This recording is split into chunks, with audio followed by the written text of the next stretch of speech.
अस्सलाम वालेकुम dear students, उम्मीद करता हूँ आप सब लोग खैरियत से होंगे। मैं हूँ आपका दोस्त अब्दुल्ला और आप देख रहे हैं मेरा YouTube channel the job update and test preparation express. दोस्तों, आज मैं आपको बताऊंगा इस वीडियो में कि आपने एनटीएस की वेबसाइट के ऊपर या एनटीएस के पोर्टल के ऊपर किस तरह से अपना अकाउंट बनाना है। पोर्टल के ऊपर आपने किस तरह से अपने लिए एक अकाउंट बनाना है, उसको क्या क्या जो है आपने अपडेट्स देनी है, किस तरह अपनी प्रोफाइल को अपडेट करना है और किस तरह आपने अवेलेबल जॉब्स देखनी है और उसके अलावा अप्लाई किस तरह करना है, फ़ीस किस तरह पेमेंट करनी है। हर चीज़ एनटीएस पोर्टल के बारे में आज इस वीडियो के अंदर हम तफसील से डिस्कस करेंगे। मैं आपको बताऊंगा। सबसे पहले तो आपने गूगल को ओपन कर लेना है और वहाँ पर ये एनटीएस लॉगिन लिख लेना है। एनटीएस लॉगिन लिखने से हमारे सामने कुछ इस तरह से इंटरफेस ओपन हो जाएगा। आप देख सकते हैं, मैं इसको अपने साथ में नॉर्मल रखता हूँ। आपको तो हो सकता है कि अगर आप मोबाइल पर भी चलाएँ तो, क्योंकि मोबाइल के ऊपर ज़्यादा सारे फीचर्स आ जाएंगे अगर हम मोबाइल को सीधा करेंगे तो। ये क्योंकि मैंने इसको जूम इन रखा हुआ है, इस वजह से ये थोड़ा सा आपको दिखने में मसला हो सकता है। थोड़ा सा अगर आप गौर करेंगे तो आपको हर चीज़ तफसीली नज़र आ जाएगी। ठीक है जी। उसके बाद क्या करना है, हमने एनटीएस लॉगिन के ऊपर हमने क्लिक कर देना। ठीक है जी। एनटीएस लॉगिन पे क्लिक करने से ये होगा कि हमारे सामने एक इंटरफेस ओपन हो जाएगा जो कि इस तरह का होगा। अब इस तरह के इंटरफेस के लिए मसला क्या है कि अगर आपका अकाउंट पहले से बना हुआ है तो यहाँ पर आप अपना सीएनएसी या पासवर्ड लिखेंगे और यहाँ पर आप अपना सीएनएसी या पासपोर्ट नंबर लिखेंगे और यहाँ पर आप अपना पासवर्ड लिख देंगे और लॉगिन के बटन पर क्लिक करेंगे तो आपका अकाउंट जो है लॉगिन हो जाएगा। लेकिन अगर आपका अकाउंट नहीं बना हुआ तो आपने साइन अप के बटन पर क्लिक करना है। लेकिन ये साइन अप का ऑप्शन अवेलेबल है। साइन अप का ब्लू टिक का मतलब ये है कि ये पूरा लिंक अवेलेबल है। जब आप साइन अप के ऊपर क्लिक करेंगे तो आपके सामने एक नया इंटरफेस ओपन होगा जो कि इस तरह का होगा। अब इसके अंदर देखें आपको क्या क्या चीज़ें लिखनी है। तो फिर होगा नेशनल टेस्टिंग सर्विस पाकिस्तान के लिए। सबसे पहले तो आपने अपना फर्स्ट नेम लिखना है, लास्ट नेम लिखना है। अगर आपको सिंगल नेम है तो अपने फर्स्ट नेम में लिखना है, लास्ट में नहीं लिखना, लास्ट वाले को खाली छोड़ देना है। उसके अलावा दूसरा ऑप्शन क्या है जी कि आपने जो है पाकिस्तानी है या फॉरेनर है। अगर आप फॉरेनर होंगे तो यहाँ पे एक दो ऑप्शन और भी आ जाएंगे कि आप किस मुल्क से ताल्लुक़ रखते हैं। अगर आप पाकिस्तानी है तो पाकिस्तानी पे क्लिक करेंगे। यहाँ पर आप अपना सीएनएसी नंबर लिखेंगे विदाउट डैशेस। ये देख क्या लिखा है, सीएनएसी शुड बी विदाउट डैशेस। ठीक है जी, वो लिखेंगे। और उसके बाद क्या आता है, please use your own CNIC number for registration. सिर्फ अपना सीएनएसी नंबर इस्तेमाल करें, वालिद का, वालदा का, बहन भाई का या किसी और का यूज़ ना करें। Please make sure your CNIC is correct. आप जिनके सही सीएनएसी नंबर डाल रहे हैं। CNIC phone number and email can not be changed after registration. Registration के बाद सीएनएसी ईमेल नंबर और उसके अलावा आपका जो फ़ोन नंबर है वो चेंज नहीं हो सकता है, इसलिए बिल्कुल सही सही अंदराज करें। मोबाइल नंबर जो है आप यहाँ पर अपना इंटर करेंगे और उसके अलावा ये कि please make sure you have blocked the business unwanted activity instruction by to reading. अच्छा, एनटीएस के लिए जो भी आपके पास अलर्ट्स आएंगे ना वो 3627 की तरफ से आएंगे। ठीक है जी। उसको आप जो है ब्लॉक नहीं करना और बाकी तमाम मैसेजेस को आपने भले ब्लॉक करना चाहें आप कर सकते हैं, आपकी मर्ज़ी है। तो वो यही बता रहा है क्योंकि अक्सर हमारे पास ऐसे कोड वाले मैसेज आते हैं तो हम उसको ब्लॉक कर देते हैं। लेकिन 3627 एनटीएस का ऑफिशियल नंबर है और इस चीज़ को अपने जहन में रखें ताकि अगर आपके पास कोई ऐसा मैसेज आए तो आप उसको इग्नोर ना करें बल्कि उसको गौर से देखें कि मैंने अप्लाई किया था और अब मुझे पास ये मैसेज आया तो क्या प्रोसेस आगे चला है। ईमेल यहाँ पे आपने अपना जो भी आपका ईमेल है वो यहाँ पे लिख देना है। आपने लिखने के बाद आगे आपने इस पोर्टल के लिए जो आप पासवर्ड बनाना चाहते हैं यहाँ पे आपने वो पासवर्ड लिख लेना है। पासवर्ड लिखने के बाद यहाँ पे आपने उस पासवर्ड को कंफर्म कर देना है और यहाँ पर आपने इस चेक बॉक्स को क्लियर जो है टिक करने के बाद इस चीज़ की शर्त मान लेनी है कि I agree to the terms and conditions. ये भी कर ले तो आपने इसको साइन अप के बटन पर क्लिक कर देना। साइन अप करेंगे और सारी की सारी मालूमात सही दराज की हुई होगी तो आपका अकाउंट ईजिली बन जाएगा। अब जब अकाउंट बन जाए तो आपने फिर से साइन इन के बटन के ऊपर क्लिक करना है। ठीक है जी, ये बटन है। ठीक है, इसके ऊपर जब आप क्लिक करेंगे तो दोबारा से आपके सामने इसी तरह से पोर्टल ओपन हो जाएगा जिसके ऊपर आप अपना सीएनएसी नंबर या पासपोर्ट नंबर डालेंगे और उसके बाद आगे आप पासवर्ड जहाँ पर डालेंगे लॉगिन कर लेंगे। ये बटन है लॉगिन का। लॉगिन के ऊपर क्लिक करेंगे और लॉगिन होने के बाद जो आपके सामने इंटरफेस आएगा वो इस तरह से आएगा। ठीक है जी, सॉरी, आपके पास में इस तरह से आएगा। अगर आपके पास जो है वो अपना डेस्कटॉप कंप्यूटर है या लैपटॉप है तो इस तरह से आएगा। अदरवाइज़ मोबाइल फ़ोन पे इस तरह से आएगा कि यहाँ पर मेरी तस्वीर लगी हुई है लेकिन तस्वीर की जगह पर आपका जो है जो कुछ भी नहीं होगा, क्वेश्चन मार्क होगा या खाली जो है प्रोफाइल पिक्चर के बगैर जैसे एक दायरा होता है वो होगा। एप्लीकेशंस अप्लाइड के बीच में आपका 0 हर चीज़ के लिए होगा क्योंकि आपका किसी किस्म का कोई भी इसमें अप्लाइड एप्लीकेशन वगैरह अवेलेबल नहीं होगी। ठीक है जी। उसके बाद आपने क्या करना है, ये कोने में आपको 3 लाइनें नज़र आ रही हैं, यहाँ पर भी अवेलेबल हैं और डेस्कटॉप के मोड पर भी वो ऊपर कोने में आप देख सकते हैं जो है ये देखें ये अवेलेबल है। ठीक है जी। ये डेस्कटॉप के 3 लाइनों के ऊपर आपने क्लिक करना है, चाहे मोबाइल फ़ोन हो या डेस्कटॉप हो। तो आपके सामने जो इंटरफेस ओपन होगा वो इस तरह से ओपन होगा। मैं आपको दिखा देता हूँ। ओ 3 लाइनों वाला तो मैंने मेन्यू निकाला ही नहीं। चलिए मैं मेन्यू को आपको वैसे ही वर्बली बता देता हूँ कि यहाँ से आगे जब आप इस पर क्लिक करेंगे तो आपके सामने 3 लाइनों पे जब आप क्लिक करेंगे तो आपके सामने जो ऑप्शंस आएंगे, ऑप्शंस के अंदर आपका आ जाएगा अवेलेबल जॉब्स भी आ जाएगा, प्रोफाइल आ जाएगा, उसके अलावा आपका डैशबोर्ड आ जाएगा और डिफरेंट इस तरह के आपके ऑप्शंस आ जाएंगे।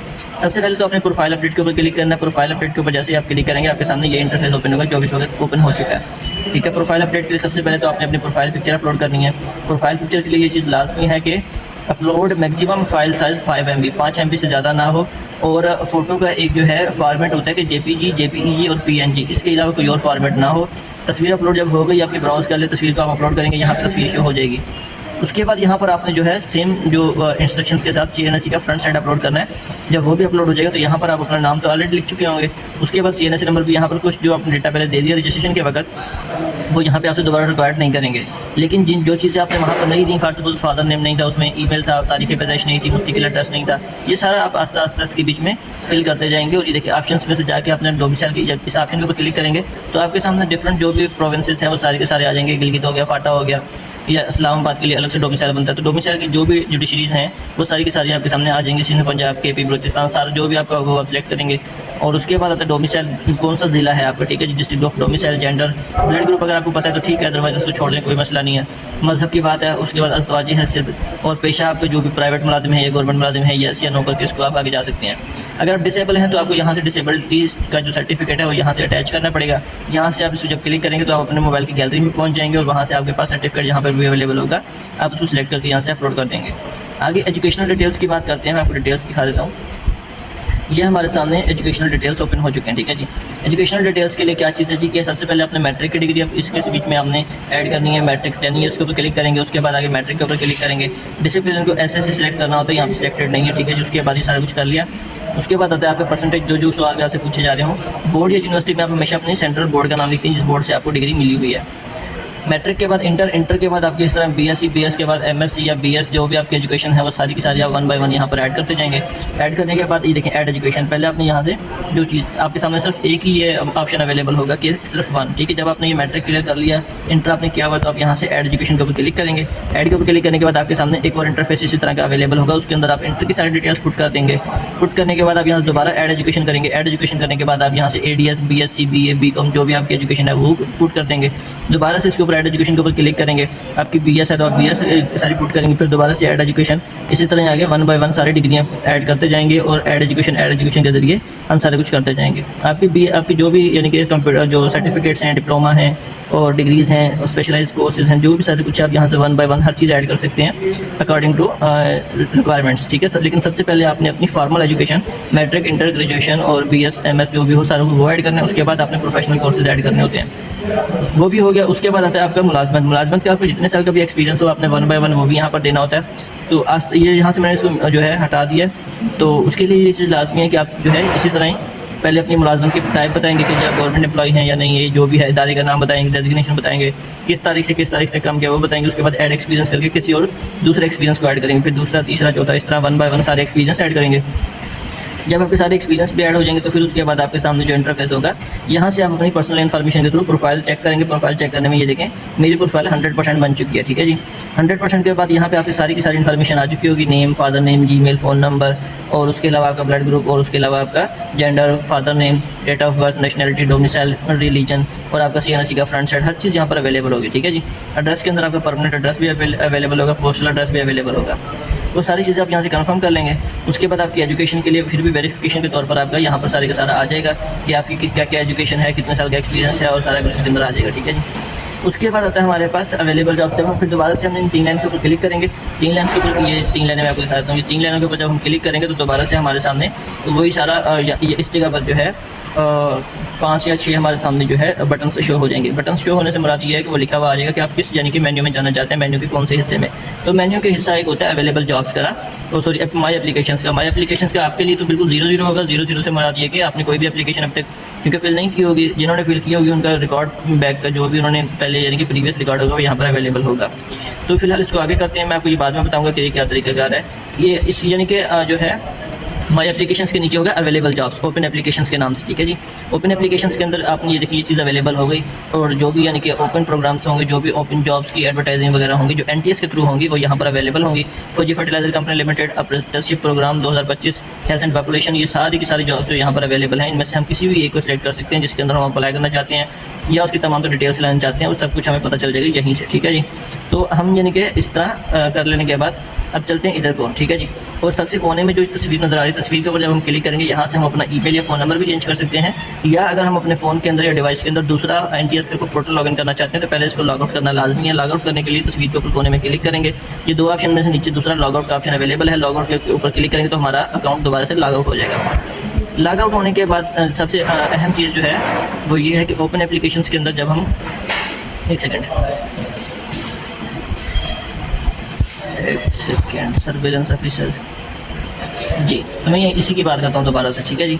तो अगर हम इसके ऊपर क्लिक करेंगे सर्वेलेंस ऑफिसर अवेलेबल जॉब्स के अंदर हम प्रोजेक्ट मैनेजमेंट के ऊपर क्लिक करते हैं। क्लिक करने के बाद हमारे सामने इसके अंदर क्योंकि दो वैकेंसी अवेलेबल है, दोनों में से हमारे सामने जिसमें भी हमने क्लिक करना हो उसमें अप्लाई करना हो अप्लाई हम कर सकते हैं। अप्लाई करने के लिए हमारे सामने ये चीज़ आ गई कि जी अगर मैंने क्योंकि सर्वेलेंस ऑफिसर को क्लिक किया था तो वो मेरे सामने आ गया कि आप टेस्ट सेंटर कौन सा सिलेक्ट करना चाहते हैं। तो अगर मैं इसमें से लाहौर को क्लिक कर लेता हूँ, ठीक है जी, तो ये देखिए हमारे सामने आ गया कि जी सर्वेलेंस असिस्टेंट का आपने अप्लाई कर दिया, लेकिन उसके लिए जो चालान है, जो पेमेंट है उसकी वो अभी तक ड्यू है, अनपेड है। अनपेड करने के लिए हम फ़ीस के ऊपर जब यानी कि फ़ीस स्लिप के ऊपर क्लिक करेंगे तो हमारे सामने फ़ीस इस तरह से कुछ मेंशन हो जाएगी, जिसका जो है इनवॉइस नंबर ये सामने मेंशन है, जो 1006872508220200122969, ये इसका एक जो है ऑटो जनरेटेड इनवॉइस नंबर है। अब इस इनवॉइस को किस तरह आपने पे करना है वो भी मैं आपको बता देता हूँ, लेकिन इस चीज़ को कंफर्म करने के लिए आपके सामने application number, CNSE number, post का नाम, टैक्स जो आपका लगेगा 450 रुपये फ़ीस होगी इंक्लूडिंग टैक्स, सर्विस चार्जेस 10 रुपये होंगे और टोटल फ़ीस हो जाएगी 460 रुपये।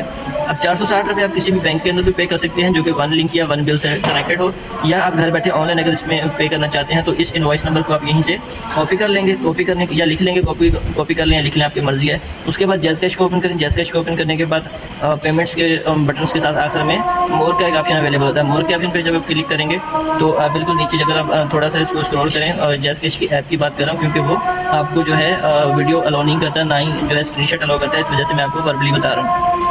यहाँ से इसको कॉपी कर लें इनवॉइस नंबर को, इनवॉइस नंबर कॉपी करके जैज़ कैश को ओपन करें, मोर के बटन के ऊपर क्लिक करें और बटन पर क्लिक करने के बाद नीचे आप कॉर्पोरेट पेमेंट्स के बटन पर क्लिक करें, वहाँ पर आपको वन बिल वन लिंक का ऑप्शन मिल जाएगा।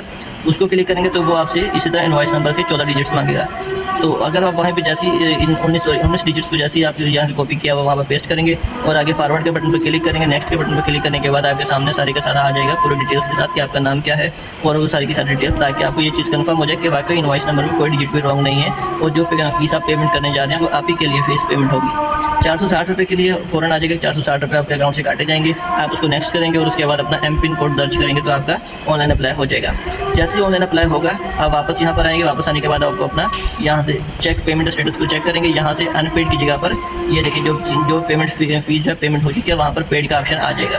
अब पेड होने के बाद ये होता है कि आपका अकाउंट में से ओपन हो जो है वो जो क्या अप्लाई हो चुका है। अप्लाई होने के बाद ये होता है कि अपडेट एप्लीकेशन WRT, ठीक है जी, प्रोफाइल। WRT प्रोफाइल से मुराद ये होता है कि आप अगर अपने सेंटर को या किसी भी टेस्ट सेंटर को चेंज करना चाहते हैं तो आपको इस बटन के ऊपर यहाँ पर क्लिक करना होता है और जो कि मुकर्रर तारीख तक ही अवेलेबल होता है ये बटन, उसके बाद ये चीज़ खत्म हो जाती है, ठीक है जी। तो यहाँ से वापस आकर फिर दोबारा से आप क्या कहते हैं कि जी क्योंकि ये तो आपका प्रॉपर चैनल है इस वजह से ये सवाल तो आपका डिपार्टमेंटल है। टेस्ट सेंटर की प्रायोरिटी आपने जो भी रखना चाहें वो रख सकते हैं, जो भी सेंटर अवेलेबल होंगी उसकी लिस्ट यहाँ पर आ जाएगी, ठीक है जी। तो फर्स्ट प्रायोरिटी और सेकंड प्रायोरिटी देने के बाद आप इसको अपडेट कर देंगे। अपडेट करने के बाद जो है कुछ डिपार्टमेंट्स ऐसे होते हैं जिसके अंदर आपने क्या करना होता है, ऑनलाइन अप्लाई भी करना होता है, लेकिन उनको आपने जो है थ्रू जो है कोरियर भी आपने अपना फॉर्म सेंड करना होता है। फॉर्म सेंड करने के लिए ये करना पड़ेगा कि आपने जो है मैं आपको दिखा देता हूँ वो वाला भी, ये देखें एप्लीकेशन फॉर्म, ठीक है जी। फील्ड मुआवजे हुजाज का ये काम था कि उन्होंने अपने एप्लीकेशन फॉर्म भी सेंड करने थे। तो यहाँ से आप अपना एप्लीकेशन फॉर्म को डाउनलोड करेंगे। डाउनलोड करने के बाद ये आपके सामने एप्लीकेशन उस पर क्लिक करेंगे। जब हम एप्लीकेशन फॉर्म के ऊपर तो हमारे सामने एप्लीकेशन फॉर्म पूरे का पूरा इस तरह आ जाएगा, इस तरह, ठीक है जी। तो ये प्रिंट एप्लीकेशन फॉर्म का भी ऑप्शन हमारे पास अवेलेबल है। तो मिनिस्ट्री का यह मैंने एक अप्लाई किया था, उसी के बारे में सारी के सारी डिटेल है। पूरी का पूरा फॉर्म जो हमने इस एप्लीकेशन के लिए भरा था वो सारे के सारे यहाँ पर आ जाएगा। फिर हम क्लिक करेंगे प्रिंट एप्लीकेशन के ऊपर। प्रिंट एप्लीकेशन पर क्लिक करने के बाद हमारे सामने जो है, अच्छा ये उसका दूसरा सेकंड पार्ट नीचे वाला जो तस्वीर में नहीं था, ये दूसरा पार्ट वो है अंडरटेकिंग का। तो इसको जब हम क्लिक करेंगे हमारे सामने सेव एज PDF का ऑप्शन इस तरह से आ जाएगा, जो भी हमने क्लिक करना होगा। PDF के बाद जब हम क्लिक करेंगे ये देखें, ठीक है जी, सेव एज PDF पे हम क्लिक करेंगे। ये हमें नजर आ रहा होगा कि हमें कौन कौन से पेज हमें कॉपी करने, क्योंकि वन पेज पर तो कुछ है ही नहीं। जब हम इसके ऊपर दोबारा से अनक्लिक करेंगे तो ये ब्लू वाला हट जाएगा और सिर्फ 2 पेजेस ही प्रिंट हो जो है सेव हो पाएंगे हमारे पास। ये हमारे सामने आ गया क्योंकि हमने उसके ऊपर क्लिक कर दिया सेव ऑप्शन के ऊपर। सेव ऑप्शन में से ये हमारे डॉक्यूमेंट्स के फोल्डर डाउनलोड्स के फोल्डर के अंदर आ गया और हमसे पूछ रहा है कि आपने इस फाइल का नाम क्या रखना है, NTS कैंडिडेट।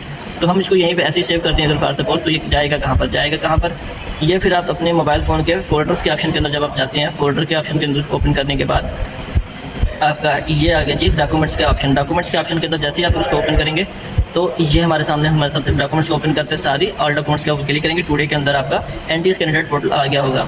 अब इसको आपने क्या करना है, किसी भी मोबाइल शॉप के ऊपर जाना है, सॉरी अपना इसको प्रिंट करवा लेना है। किसी भी तरीके से प्रिंट करवाने के बाद इसके साथ जो भी आपकी इंस्ट्रक्शंस डिपार्टमेंटल आपको मिली हुई है एडवर्टाइज के थ्रू, उनके उनसे रिलेटेड जितने भी डॉक्यूमेंट्स इसके साथ सेंड करने हैं वो अटैच करने हैं। और एनटीएस का जो है इस्लामाबाद वाला हेडक्वार्टर है उसके ऊपर सेंड करना है। उसका नंबर ये देखिए, उसका एड्रेस दिया गया है। Please send application form to. सिर्फ एप्लीकेशन फॉर्म सेंड नहीं करना होता, एप्लीकेशन फॉर्म के साथ जो रिलेटेड डॉक्यूमेंट्स होते हैं वो सारे के साथ सेंड करने होते हैं और पूरी एक एप्लीकेशन समरी बनाकर भेजनी होती है। ठीक है जी, जिसके ऊपर सबसे ऊपर आपका ये फॉर्म लगता है एनटीएस का, national testing service headquarter, plot number 96 street number 4 sector H8/1 Islamabad. ठीक है जी।